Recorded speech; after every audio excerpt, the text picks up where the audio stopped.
ओम शांति। आज की तारीख है 13/1/15 और आज की ज्ञान मुरली का शीर्षक मीठे मीठे बाप दादा हमारी सेवा क्या है, ये हमें समझाते हुए कहते हैं, मीठे बच्चे, तुम्हें अपने योग बल से ही विकर्म विनाश कर पावन दुनिया बनानी है। यही तुम्हारी सेवा है। प्रश्न है, देवी देवता धर्म की कौन सी विशेषता गाई हुई है? उत्तर है, देवी देवता धर्म ही बहुत सुख देने वाला है, वहाँ दुख का नाम निशान नहीं। तुम बच्चे 3/4 सुख पाते हो। अगर आधा सुख आधा दुख हो तो फिर मजा ही ना आए।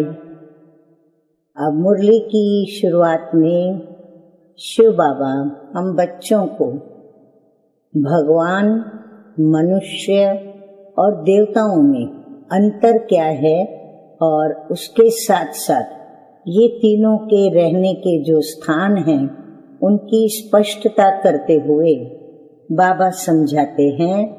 ओम शांति। भगवानुवाच, भगवान ने ही समझाया है कि कोई भी मनुष्य को भगवान नहीं कहा जा सकता, देवताओं को भी भगवान नहीं कहा जाता। हाँ, सभी अभी इन बातों को सुनते हुए सोचें भी साथ में। बाबा कहते हैं कि भगवान तो निराकार है, उनका कोई भी साकारी व आकारी रूप नहीं है। सूक्ष्म वतनवासियों का भी सूक्ष्म आकार है, इसलिए उनको कहा जाता है, उस स्थान को कहा जाता है सूक्ष्म वतन। यहाँ साकारी मनुष्य तन है, जहाँ हम सभी अभी हैं और हम सबके साकारी मनुष्य तन है, इसलिए इसको स्थूल वतन कहा जाता है। सूक्ष्म वतन में ये स्थूल 5 तत्वों का शरीर होता नहीं, वहाँ प्रकाशित तत्वों का प्रकाशमय शरीर होता है। ये 5 तत्वों का मनुष्य शरीर बना हुआ है, इसको कहते हैं मिट्टी का पुतला। सूक्ष्म वतनवासियों को मिट्टी का पुतला नहीं कहेंगे। देवता धर्म वाले भी हैं मनुष्य, परंतु उनको कहेंगे दैवी गुण वाले मनुष्य अर्थात देवता। ये दैवी गुण प्राप्त किससे किए उन्होंने? शिव बाबा से। दैवी गुण वाले मनुष्य और आसुरी गुण वाले मनुष्यों में कितना फर्क है? वो मनुष्य दैवी गुण शिव बाबा से धारण करते हैं, तो शिव बाबा है ऊंचे ते ऊंचा, इसलिए उनके अंदर दैवी गुण आए, तो दैवी गुण होने के कारण वो कहलाए देवता। तो बाबा कहते हैं दैवी गुण वाले मनुष्य और आसुरी गुण वाले मनुष्यों में कितना फर्क है। मनुष्य ही शिवालय व वैश्यालय में रहने के लायक बनते हैं। सतयुग को कहा जाता है शिवालय। सतयुग यहाँ ही होता है, कोई मूल वतन व सूक्ष्म वतन में नहीं होता है। मूल वतन जहाँ हम आत्माएं निवास करती हैं ज्योति बिंदु स्वरूप में। सूक्ष्म वतन जहाँ प्रकाश में शरीर के साथ हम फरिश्तों की तरह रहते, और स्थूल वतन जहाँ पर हम साकारी मनुष्य आत्माएं रहती हैं। तो तुम बच्चे जानते हो कि शिव बाबा का स्थापन किया हुआ सतयुग जो है वो है शिवालय। अब वो कब स्थापन किया? संगम युग पर। अब ये पुरुषोत्तम युग है। अभी ये दुनिया है पतित तमो प्रधान, इसलिए इसको सतो प्रधान नई दुनिया नहीं कहेंगे। नई दुनिया को सतो प्रधान कहा जाता है। वही फिर जब पुरानी बनती है तब उसको तमो प्रधान कहा जाता है। फिर सतो प्रधान वो कैसे बनती है? तो बाबा कहते हैं योग बल की विशेषता बताते हुए कि तमो प्रधान दुनिया सतो प्रधान बनती है बच्चों के योग बल से। कौन सा योग बल? जो परमपिता परमात्मा शिव बाबा राज योग सिखाते हैं, उस योग बल से बनती है। योग बल से ही तुम्हारे विकर्म विनाश होते हैं और तुम पवित्र बन जाते हो। पवित्र के लिए तो फिर जरूर दुनिया भी कैसी चाहिए? बाबा कहते हैं पवित्र दुनिया चाहिए। नई दुनिया को पवित्र, पुरानी दुनिया को अपवित्र कहा जाता है। पवित्र दुनिया बाप स्थापन करते हैं और पतित दुनिया रावण स्थापन करते हैं। अब ये बातें कोई मनुष्य नहीं जानते। ये 5 विकार न हो तो मनुष्य दुखी होकर बाप को याद क्यों करे? बाप कहते हैं मैं हूँ ही दुख हरता सुख करता। रावण का 5 विकारों का पुतला बना दिया है। 10 शीश वाला रावण बनाते हैं। उस रावण को फिर दुश्मन समझ करके जलाते हैं। सो भी ऐसे नहीं कि द्वापर आदि से ही जलाना शुरू करते हैं। नहीं, जब तमो प्रधान बनते हैं तब कोई मतांतर वाले बैठ ये नई बातें निकालते हैं। जब कोई बहुत दुख देते हैं तब उनका एफिजी यानी पुतला बनाते हैं। तो यहाँ भी मनुष्यों को जब बहुत दुख मिलता है तब ये रावण का भूत बनाकर पुतला बना करके जलाते हैं। तुम बच्चों को 3/4 सुख रहता है। देखा जाए तो इस कल्प के चक्र के अंदर बाबा कहते हैं तुम बच्चों को 3/4 सुख रहता है। अगर आधा दुख हो तो वो मजा ही क्या रहा। बाप कहते हैं तुम्हारा यह देवी देवता धर्म बहुत सुख देने वाला है। सृष्टि तो अनादि बनी हुई है। अब ये कोई पूछ नहीं सकता कि सृष्टि क्यों बनी, फिर कब पूरी होगी। ये चक्र तो फिरता ही रहता है। ये अनादि चक्र है, इसीलिए न उसकी हम आदि बता सकते न उसका अंत सुना पाते। शास्त्रों में कल्प की आयु लाखों वर्ष लगा दिए है। जरूर संगम युग भी होगा जबकि सृष्टि बदलेगी। अभी जैसे तुम फील करते हो ऐसे और कोई समझते नहीं, इतना भी नहीं समझते। बचपन में राधे कृष्ण नाम है, फिर उनका स्वयंवर होता है। दोनों अलग अलग राजधानी के हैं। फिर उनका स्वयंवर होता है तो लक्ष्मी नारायण बनते हैं। बाबा राधे कृष्ण और लक्ष्मी नारायण कैसे उनका ही नाम है, परंतु राधे कृष्ण बचपन का नाम है और स्वयंवर के पश्चात उनका नाम लक्ष्मी नारायण हो जाता है। तो ये सब बातें बाप समझाते हैं क्योंकि बाप ही नॉलेजफुल है। ऐसे नहीं कि वो जानी जाननहार है। अब तुम बच्चे समझते हो कि बाप तो आकर नॉलेज देते हैं। नॉलेज पाठशाला में मिलती है। पाठशाला में एम ऑब्जेक्ट तो जरूर चाहिए। अभी तुम पढ़ रहे हो, छी दुनिया में राज्य नहीं कर सकते। तुम राज्य करेंगे गुलगुल दुनिया में, यानी सतो प्रधान सुख की और खुशी की दुनिया में। राजयोग कोई सतयुग में थोड़े सिखाएंगे। संगम युग पर ही बाप राजयोग सिखलाते हैं। ये बेहद की बात है। बाप कब आते हैं किसको भी पता नहीं। सब घोर अंधियारे में है। ज्ञान सूर्य नाम से जापान में वो लोग अपने को सूर्यवंशी कहलाते हैं। वास्तव में सूर्यवंशी तो देवताएं ठहरे। सूर्यवंशियों का राज्य सतयुग में ही था। गाया भी जाता है कि ज्ञान सूर्य प्रगटा अज्ञान अंधेर विनाश। तो भक्ति मार्ग का अंधियारा विनाश। नई दुनिया सो पुरानी, पुरानी दुनिया सो फिर से नई होती है। ये बेहद का बड़ा घर है। कितना बड़ा मांडवा है। सूर्य चांद सितारे कितना काम देते हैं। रात्रि को बहुत काम चलता है। ऐसे भी कई राजा लोग हैं जो दिन को सो जाते, रात को अपनी सभा आदि लगाते हैं, खरीदारी करते रहते। यह अभी तक भी कहाँ कहाँ चलता है। मिल शादी भी रात को चलती है। ये है हद के दिन और रात। वो है बेहद की बातें। ये बातें सिवाय तुम्हारे और किसी की भी बुद्धि में नहीं है। शिव बाबा को भी जानते नहीं। बाप हर बात समझाते रहते हैं। ब्रह्मा के लिए भी समझाया है शिव बाबा ने कि ये प्रजापिता ब्रह्मा है। बाप जब सृष्टि रचते हैं तो जरूर किसमें तो प्रवेश करेंगे। पावन मनुष्य तो होते ही सतयुग में हैं। कलयुग में तो सब विकार से पैदा होते हैं, इसीलिए उन मनुष्यों को पतित कहा जाता है। मनुष्य कहेंगे कि विकार के बिगड़ सृष्टि कैसे चलेगी। अरे देवताओं को तो तुम कहते हो संपूर्ण निर्विकारी, कितनी शुद्धता से उन्हों के मंदिर बनाते हैं। ब्राह्मण बिगर कोई को अंदर अलाउ नहीं करेंगे।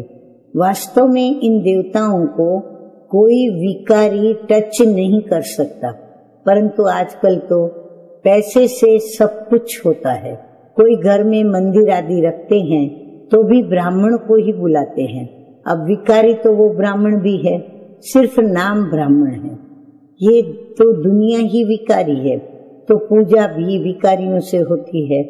निर्विकारी आवे तो कहाँ से आए। निर्विकारी होते ही हैं सतयुग में। ऐसे नहीं कि जो विकार में नहीं जाते उनको निर्विकारी कहेंगे। शरीर तो फिर भी विकार से पैदा हुआ है ना।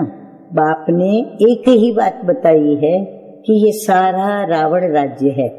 राम राज्य में है संपूर्ण निर्विकारी और रावण राज्य में है विकारी। सतयुग में पवित्रता थी तो पीस और प्रॉस्पेरिटी भी थी। तुम दिखला सकते हो सतयुग में इन लक्ष्मी नारायण का राज्य था न, वहाँ 5 विकार होते नहीं। वो है पवित्र राज्य जो भगवान स्थापन करते हैं। सतयुगी दुनिया जो है वो स्वयं परमपिता परमात्मा स्थापन करते हैं। भगवान पतित राज्य थोड़ी स्थापन करते हैं। सतयुग में अगर पतित होते तो फिर पुकारते ना, लेकिन वहां तो कोई भी पुकारते नहीं। सुख में कोई याद नहीं करते। परमात्मा की महिमा भी करते हैं। सुख के सागर, पवित्रता के सागर, तो कहते भी हैं कि शांति हो। अब सारी दुनिया में शांति मनुष्य कैसे करेंगे। शांति का राज्य तो एक स्वर्ग में ही था। जब कोई आपस में लड़ते हैं तो सुलह माना शांति कराना होता है। वहां तो है ही एक राज्य। कहाँ की बात हो रही है एक राज्य की? सतयुग की। बाप कहते हैं इस पुरानी दुनिया को ही अब क्या होना है, खत्म होना है। इस महाभारत लड़ाई में सबका विनाश होता है। विनाश काले विपरीत बुद्धि अक्षर भी लिखे हुए हैं। बरोबर पांडव तो तुम हो ना, तुम हो रूहानी पंडे, सबको मुक्ति धाम का रास्ता बताते हो। वो है आत्माओं का घर शांति धाम और ये है दुख धाम। अब बाप कहते हैं इस दुख धाम को देखते हुए भी भूल जाओ।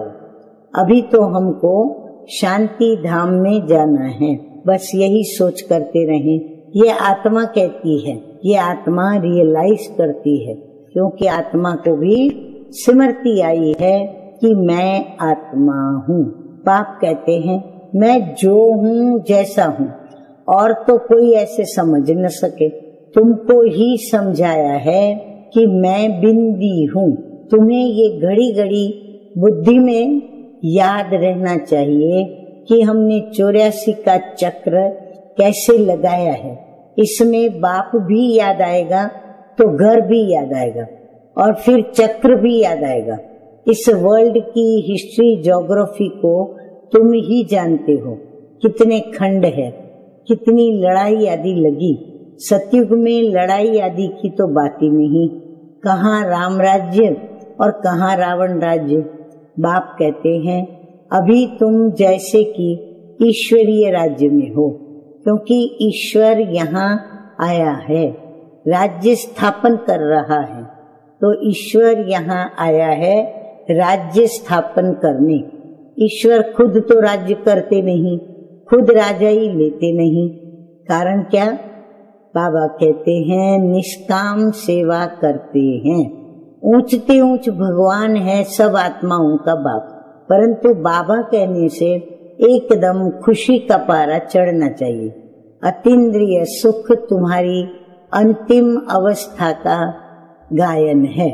बाबा कहते हैं कि ये जो अतीन्द्रिय सुख कहते हैं ना, पूछो गोप गोपियों से, तो ये संगम युग पर अंतिम स्थिति का, अवस्था का ये गायन है। जब इम्तिहान के दिन नजदीक आते हैं तो उस समय सब साक्षात्कार होते हैं। अतीन्द्रिय सुख भी बच्चों को नंबरवार है। कोई तो बाप की याद में बड़ी खुशी में रहते हैं। तुम बच्चों को सारा दिन यही फीलिंग रहे कि ओहो बाबा, आपने हमें क्या से क्या बना दिया, आपसे कितना न हमें सुख मिलता है। बाप को याद करते बाबा कहते हैं प्रेम के आंसू भी आ जाते हैं। कमाल है, आप आकर के हमको दुख से छुड़ाते हो, विषय सागर से क्षीर सागर में ले जाते हो। सारा दिन यही फीलिंग रहनी चाहिए। बाप जिस समय तुमको याद दिलाते हैं तो तुम कितने गदगद होते हो। शिव बाबा हमको राजयोग सिखला रहे हैं। बरोबर शिवरात्रि भी मनाई जाती है, परंतु मनुष्यों ने शिव बाबा के बदले श्री कृष्ण का नाम गीता में दे दिया है। ये बड़े ते बड़ी एकज भूल है। नंबर 1 गीता में ही भूल कर दी है, तो ड्रामा ही ऐसा बना हुआ है। बाप आकर के ये भूल बताते हैं पतित पावन। बाप आकर के भूल बताते हैं कि पतित पावन मैं हूँ व कृष्ण। तुमको मैंने राजयोग सिखलाया, मनुष्य से देवता बनाया। गायन भी तो मेरा है ना। अकाल मूरत अजूनी, कृष्ण की ये महिमा थोड़ी कर सकते हैं। वह तो पुनर्जन्म में आने वाला है। तुम बच्चों में भी नंबरवार है, जिनकी बुद्धि में ये सब बातें रहती है। ज्ञान के साथ साथ बाबा कहते हैं चलन भी अच्छी चाहिए। माया भी कोई कम नहीं। जो पहले आएंगे वो जरूर इतनी ताकत वाले होंगे। पार्टधारी भी भिन्न भिन्न होते हैं ना। हीरो हीरोइन का पार्ट भारतवासियों को ही मिला हुआ है। तुम सबको रावण राज्य से छुड़ाते हो। श्रीमत पर तुमको कितना बल मिलता है। माया भी बड़ी दुश्मन है, चलते चलते धोखा दे देती है। आगे बाबा कहते बाबा प्यार का सागर है, तो तुम बच्चों को भी बाप समान प्यार का सागर बनना है। कभी कड़वा नहीं बोलो। किसको दुख देंगे तो दुखी होकर मरेंगे। ये आदतें सब मिटानी चाहिए। गंदे ते गंदी आदत है विषय सागर में गोते खाना। बाप भी कहते हैं काम महाशत्रु है। कितनी बच्चियां मार खाती हैं। कोई कोई तो बच्ची को कह देंगे भले पवित्र बनो। अरे पहले खुद तो पवित्र बनो। बच्ची दे दी खर्च आदि के बोझ से और ही छूटा, क्योंकि समझते हैं पता नहीं इनकी तकदीर में क्या है। घर भी कोई सुखी मिले या न मिले। आजकल खर्चा भी बहुत लगता है। गरीब लोग तो झट दे देते हैं, कोई को फिर मोह रहता है। आगे एक बिल्ली आती थी, उनको ज्ञान में आने नहीं दिया क्योंकि जादू का डर था। भगवान को जादूगर भी कहते हैं। रहम दिल भी भगवान को ही कहेंगे, कृष्ण को थोड़े ही कहेंगे। रहम दिल वह जो बेरहमी से छुड़ाए, और बेरहमी कौन है? रावण। अब मीठे मीठे बाप दादा हमें ज्ञान भक्ति और वैराग्य पर समझाते हुए कहते हैं कि पहले पहले है ज्ञान, ज्ञान भक्ति फिर वैराग्य। ऐसे नहीं कि भक्ति ज्ञान फिर वैराग्य कहेंगे। ज्ञान का वैराग्य थोड़ी कह सकते, भक्ति का वैराग्य करना होता है। इसलिए ज्ञान भक्ति वैराग्य ये राइट अक्षर है। बाप तुमको बेहद का अर्थात पुरानी दुनिया का वैराग्य कराते हैं। सन्यासी तो सिर्फ घर बार से वैराग्य कराते हैं। ये भी ड्रामा में नूंद है, मनुष्यों की बुद्धि में बैठता ही नहीं। भारत 100% सॉल्वेंट, निर्विकारी और हेल्दी था, कभी अकाले मृत्यु नहीं होती थी। इन सब बातों की धारणा बहुत थोड़ों को ही होती है। जो अच्छी सर्विस करते हैं वो भविष्य में बहुत शाहूकार बनेंगे। बच्चों को तो सारा दिन क्या याद रहना चाहिए, तो बाबा कहते हैं बाबा बाबा ही याद रहना चाहिए, परंतु माया करने नहीं देती। बाप कहते हैं सतो प्रधान बनना है तो क्या करें? बाबा कहते हैं तो चलते फिरते खाते मुझे याद करो, मैं तुमको विश्व का मालिक बनाता हूँ। तुम याद नहीं करेंगे? बाबा कहते क्या मैं तुमको विश्व का मालिक बनाता हूँ तो मुझे याद नहीं करेंगे? बहुतों को माया के तूफान बहुत आते हैं। बाप समझाते हैं कि ये तो होगा। ड्रामा में ये नूंद है, क्योंकि स्वर्ग की स्थापना तो होनी ही है। सदैव नई दुनिया तो रह नहीं सकती। चक्र फिरेगा तो नीचे से जरूर ऊपर जाएंगे और ऊपर से नीचे जरूर उतरेंगे। हर चीज नई से फिर पुरानी जरूर होती है। इस समय माया ने सबको अप्रैल फूल बनाया है। बाबा करके गुल गुल बनाते हैं। हाँ, बाबा कहते हैं जैसे अप्रैल फूल के दिनों में अप्रैल फूल बनाते हैं, माना थोड़ा सभी एक दो के साथ फनी गेम करते हैं, तो बाबा कहते ये भी अप्रैल फूल बनाया है। किसने? माया ने हम बच्चों को अप्रैल फूल बनाया है। तो बाप आकर के गुलगुल बनाते हैं। अच्छा, मीठे मीठे सिकिलदे बच्चों प्रति माता पिता बाप दादा का याद प्यार और गुड मॉर्निंग। रूहानी बाप की रूहानी बच्चों को नमस्ते। हमारे मीठे मीठे रूहानी माता पिता बाप दादा को रूहानी बच्चों का याद प्यार गुड मॉर्निंग और नमस्ते नमस्ते। धारणा के लिए मुख्य सार की 2 बातें। नंबर 1 है बाप समान प्यार का सागर बनना है। कभी किसी को दुख नहीं देना है। कड़वे बोल भी नहीं बोलने हैं। गंदी आदतें मिटा देनी है। नंबर 2 है बाबा से मीठी मीठी बातें करते इस ही फीलिंग में रहना है कि ओहो बाबा, आपने हमें क्या से क्या बना दिया, आपने हमें कितना सुख दिया है। बाबा, आप क्षीर सागर में ले चलते हो। बस सारा दिन बाबा बाबा याद रहे। इस प्रकार हम बाबा से अंदर ही अंदर बातें करते रहें। वरदान सुने आज का, तो वरदान है मास्टर रचयिता की स्टेज द्वारा आपदाओं में भी मनोरंजन का अनुभव करने वाले संपूर्ण योगी भव। मास्टर रचयिता की स्टेज पर स्थित रहने से बड़े से बड़ी आपदा एक मनोरंजन का दृश्य अनुभव होगी। जैसे महाविनाश की आपदा को भी स्वर्ग के गेट खुलने का साधन बताते हो, ऐसे किसी भी प्रकार की छोटी बड़ी समस्या व आपदा मनोरंजन का रूप दिखाई दे, स्थिति ऐसी बनानी है हाय हाय के बजाय ओहो शब्द निकले। दुख भी सुख के रूप में अनुभव हो। दुख सुख की नॉलेज होते हुए भी उसके प्रभाव में न आए। दुख को भी बलिहारी सुख के दिन के आने की समझें, तब कहेंगे संपूर्ण योगी।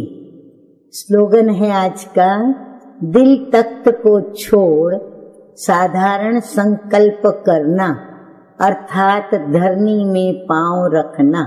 हाँ, बाप दादा के दिल तख्त को छोड़कर और फिर साधारण संकल्प करना। इसका मतलब क्या हुआ कि हमने फिर से धरती पर पांव रखे। लेकिन याद रहे हम फरिश्ता बन रहे हैं तो हमारे पांव धरती पे नहीं रखने हैं। तो कैसे करेंगे जो हम धरती पे पांव न रहे? तो बाप दादा के दिल तख्त को कभी भी छोड़े नहीं, अर्थात बाबा को याद करते रहें। अव्यक्त स्थिति का अनुभव करने के लिए विशेष होमवर्क सभी नोट करेंगे। आज का होमवर्क है, अभ्यास करो कि इस स्थूल देह में प्रवेश कर कर्मेंद्रियों से कार्य कर रहे हो। सारा दिन आज ये याद रहे कि मैं आत्मा इस स्थूल देह में प्रविष्ट हूँ और प्रत्येक कर्मेंद्रिय से मैं कार्य कर रही हूँ। जब चाहे प्रवेश करो, जब चाहे उससे न्यारे हो जाओ। तो ये प्रैक्टिस करनी है, प्रवेश करने की और फिर उससे न्यारा हो जाने की। यानी शरीर में प्रवेश करें और फिर देह से न्यारे होकर के और फिर कर्म करें।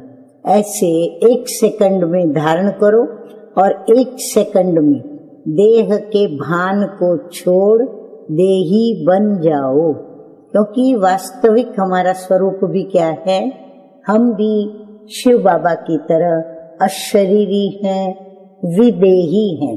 तो इसीलिए हमें भी स्वयं को देह नहीं परंतु देही समझना है और देही समझते हुए हमें विदेही बाप की याद में स्वयं को न्यारा भी बनाना है और बाप का प्यारा बनकर के चलना है। और उसके लिए फिर बाबा ने हमें भिन्न भिन्न प्रकार की धारणाएं भी आज सुनाई कि कैसे हम ब्रह्मा बाप के समान या शिव बाबा के समान प्यार का सागर बने, किसी को दुख न दें, कड़वे बोल न बोलें, गंदी आदतें हैं तो उसको हम मिटा दें और फिर सारा दिन हम अपने मीठे मीठे बाप दादा से बातें करें। क्योंकि मीठे मीठे बाप दादा ने हमारे ऊपर बहुत उपकार किए हैं। तो हमारे दिल से निकलना चाहिए कि ओह बाबा, आपने हमें क्या से क्या बना दिया, आपने हमें कितना सुख दिया है और बाबा आप हमें क्षीर सागर में ले चलते हो, अर्थात नई दुनिया में सतयुग में ले चलते हो, जहाँ क्या है सुख ही सुख है, दुख की कोई बात ही नहीं। तो इस प्रकार बाबा कहते हैं सारा दिन बाबा बाबा याद करते रहो। तो आज मीठे मीठे बाप दादा ने हम बच्चों को याद, जो कि एक बल है, जिस याद के बल को ही हम बच्चे योग बल कहते हैं, जिससे हमारे विकर्म विनाश होते हैं और हम पावन बनते हैं और पवित्रता से फिर हम पावन दुनिया की भी स्थापना करते हैं। तो ये सेवा अभी हमको बाबा सिखला रहे हैं। तो ये सेवा करके हमें पावन दुनिया में पावन होकर के और बाबा की याद से विकर्मों का विनाश करके जाना है। अच्छा, ओम शांति।